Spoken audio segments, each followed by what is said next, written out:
Asia का सबसे बड़ा हवाई अड्डा जेवर इंटरनेशनल एयरपोर्ट एक ऐसा नाम जिसने दिल्ली एनसीआर ही नहीं बल्कि पूरे देश के रियल एस्टेट मार्केट में तहलका मचा दिया है। हर कोई यहाँ ज़मीन का एक टुकड़ा लेना चाहता है ताकि आने वाले समय में उसकी किस्मत बदल सके। लेकिन क्या आप जानते हैं कि जिस ज़मीन को आप सुनहरे भविष्य की चाबी समझ रहे हैं वो असल में आपको पाई पाई के लिए मोहताज कर सकता है।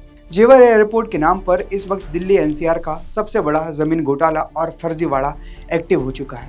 कम कीमत का लालच देकर भूमाफिया सीधे साधे खरीदारों की जिंदगी भर की कमाई निगल रहे हैं। आज की इस स्पेशल पैकेज में हम पर्दाफाश करेंगे कि कैसे जेवर में ज़मीन खरीदना सच में मुनाफे का सौदा है या फिर आप किसी बड़े दलदल में फंसने जा रहे हैं।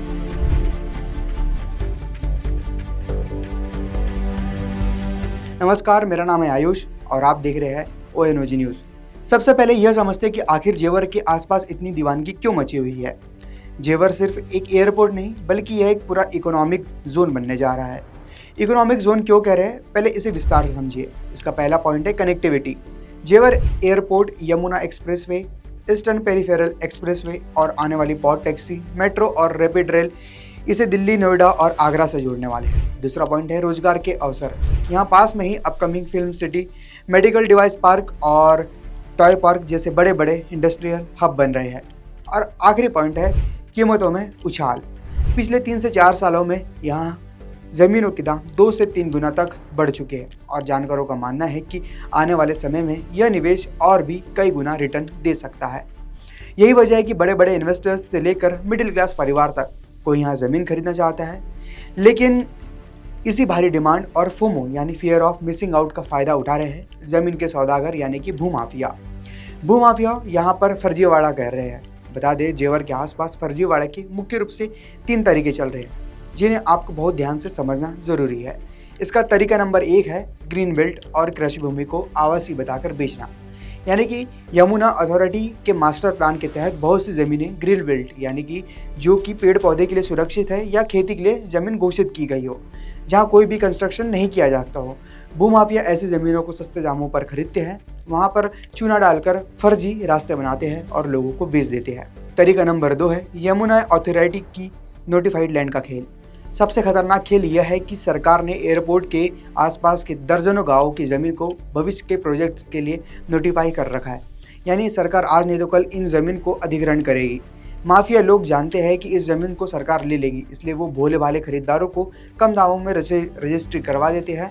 जब सरकार ज़मीन लेती है तो मुआवजा असली मालिक तक या कानूनी पेचीदगियों में फंस जाता है और ख़रीदारी के हाथ से ज़मीन और पैसे दोनों चले जाते हैं। और आखिर में तरीका नंबर 3 है कि एक ही प्लॉट की कई बार रजिस्ट्री और फर्जी पावर ऑफ अटॉर्नी।